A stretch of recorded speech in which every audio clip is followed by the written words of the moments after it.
Hidhaa irraa hiikamuun miseensota hooggantoota KFO laalchisee ibsi kenname. Hidhaa baatii 18tiin booda amajjii 7 bara 2022tti hidhaadhaa bahuu keenya isiniif mirkaneessuu barbaanna. Ajjeechaan artistii keenya Qaalee Hacaaluu Hundeessatti aansee hidhaan nurratti raawwatame guutumaan guututti bu'uura siyaasaa irraa kan madde akka ta'e beekamaadha. Qaamoleen nu hidhanis nuti akka kamarraayyuu bilisa akka taane wallaalanii osoo hin tahin dirree siyaasaa nu keessa jirrutti haqaan nu falmanii moohuun ulfaataa akka itti ta'u waan beekaniif egeree siyaasaa isaanis waan isaan yaaddessuuf dirree siyaasaa irraa nu dhabamsiisuu fi hidhaan siyaasaa kan nurratti raawwatamaniif sochii siyaasaa nuti gaggeessaa turre aangoo isaaniitiif garmalee sodaachisaa waan ta'eef erga nuti humnoonni dirree siyaasaa irraa dhiibamne gara mana hidhaatitti galfamneen booda waan hedduutu ta'e. Sodaan guddaan nuti siyaasaa biyya keenyaa keessatti dhalachuun ni mala jennee tilmaamaa turres ni dhalate. Abdiin ummanni Itoophiyaa ce'umsa siyaasaa baroota dabran uumamerraa eega tures guutumaan guututti fashalaa'e. Biyyattiinis haala baay'ee nama gaddisiisuun wal waraansa suukaneessaa keessa galte. Gaaga'amni siyaasaa dhalatee rakkoo hamaa uumamanii nagahaa miliyoonota lakkaa'amu keessatti kufaa fi rakkoo wal waraansaa kanaan dhalatee hunda miira gaddaa guddaadhaan hordofaa ture.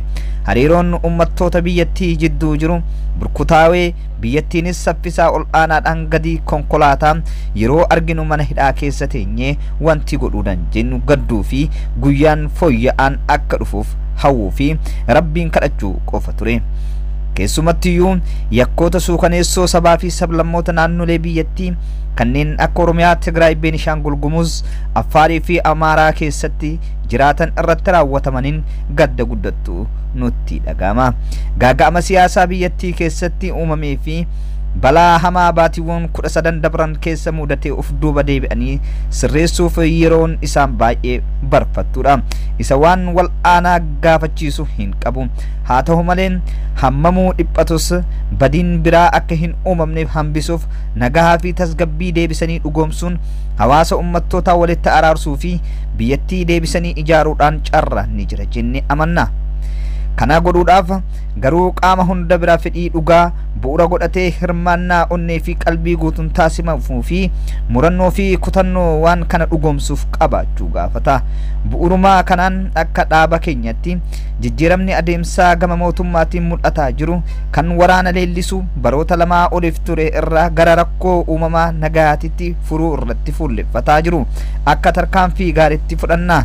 Yaadni kunis qabatamaan gara hojii mul'ataa fi irra deebii hin qabnetti geeddaramuu qaba jennes amanna. Qaamotni lola kana keessatti hirmaannaa taasisaa jiran hundi rakkoo dhalatee fi furmaata nagahaa akka argamuuf mariidhaaf carraa akka kennan waamicha goona. Hamma gama hundaan dhukaasni guutumaan guututti dhaabbatuttis qaamni hundi nageenya ummataa qabeenyaa akkasumas dhaabbilee tajaajila ummata kennaan akka tasdiiqsan dhaamsa keenya dabarsuu barbaanna. Qaamonni ala kamiyyuu lola biyyattii keessatti uumamee furuudhaaf biyyattiin nagaa fi tasgabbii yeroo kamiyyuu caalaa isa barbaachisu akka argatu shoora gaarii yookiin bu'aa qabeessa akka taphatan dhaamsa keenya dabarsuu barbaanna. Qaama kamiifuu deeggarsa siyaasaa ta'e meeshaa kennuudhaan waraanni biyyattii keessatti akka babal'atu qaamoleen taasisan gocha akkanaa irraa akka of qusataniif dhaamsa keenya dabarsuu barbaanna. Qaama tokko cinaa hiriiruudhaan deeggarsa laachuudhaan balaaf gaaga'ama biyyattii keessatti deemaa jiru hammeessuu irraa balaa dhalate kana mariidhaan akka furan dhiibbaa akka taasisan dhaamuu barbaanna. Sabaa fi sablammoonni biyyattii waamicha waraanaaf qaama kamiinuu godhamaa akka balaaleffatanii fi haasafa duula jibbiinsaa gaggeeffamu kamiifuu gurra akka hin kennine dhaamuu barbaanna. Gaddi guddaan ajjeechaa artiist jaalatamaa fi kabajamaa Oromoo Hacaaluu Hundeessaa irratti raawwatameen gaddi nutti dhagame ammas kan nu keessaa bilbiluudha. Ajjeechaan Hacaaluu akkamiin akka raawwatame, ajaja eenyuutiin akka raawwatame fi kaayoo maaliif akka raawwatame qorannaan bal'aa fi amanamummaan ummataa qabu akka godhamu gaafanna. Ummanni bal'aanis tahee maatiin isaa eenyu ajjeechaa suukaneessaa sana akka ajajee fi akka raawwate beekuuf haqa qaba. Qorannoon yakkaa suukaneessaan artistii keenya Qaalii Sabaa irratti raawwatame siyaasaafuu irraa dibaadhaan bira darbuudhaaf yaaliin godhame fudhatama kan hin qabnee fi sirna haqaa biyyattii haqa Hacaaluu Hacaaluu Hundeessaa ifoomsuu dhiisiitii taatee halkan saniiyyuu ifoomsuu akka hin dandeenye kan mirkaneesse akka ta'etti fudhanna.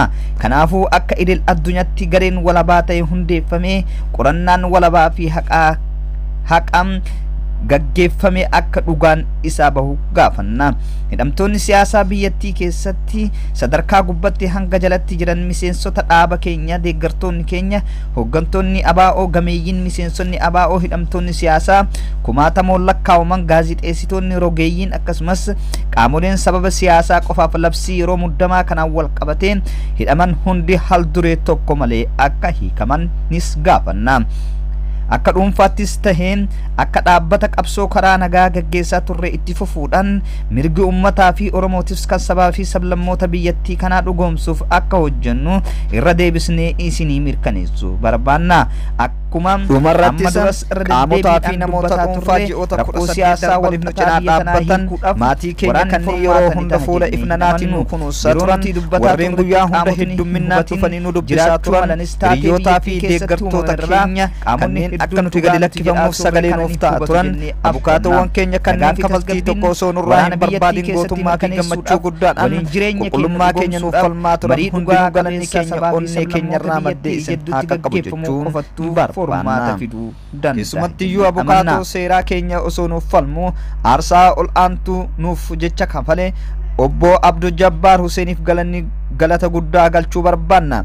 Ajjeechaa isarratti raawwatames gadi fageenyaan qoratameen qaamni yakka suukaneessaa sana isaan irratti raawwate seeraaf akka dhiyaatu gaafanna. Garee wal'aantota yeroodhaan deddeemanii fayyaa keenya to'ataa turan keessutti immoo yeroo nyaata lagannee fi yeroo kaaninis kanneen irra deddeebiidhaan dhufanii tajaajila nuuf kennaa turan galanni keenya isaan haa qaqqabu jechuu barbaanna. Oolmaa hospitaal Laandimaarkii fi hojjettoota isaanii lubbuu keenya oolchuu keessatti nuuf oolan immoo kan bara baraan yemmuu yaadannuudha. Haa ulfaatan. Poolisoota federaalaa eegdota mana hidhaa Qaallitti, hojjettoota bulchiinsa mana hidhaa Qaallitti kabajaa fi ulfinna olaanaa nuuf agarsiisaniif baay'ee galatoomaa jechuun barbaanna. Dhuguma akkaataan isaan ittiin nu to'ataa turan osoo manneen hidhaa biyyattii guutuu keessa jiranii biraa gahee maal qabaa kan nama jechisiisuudha.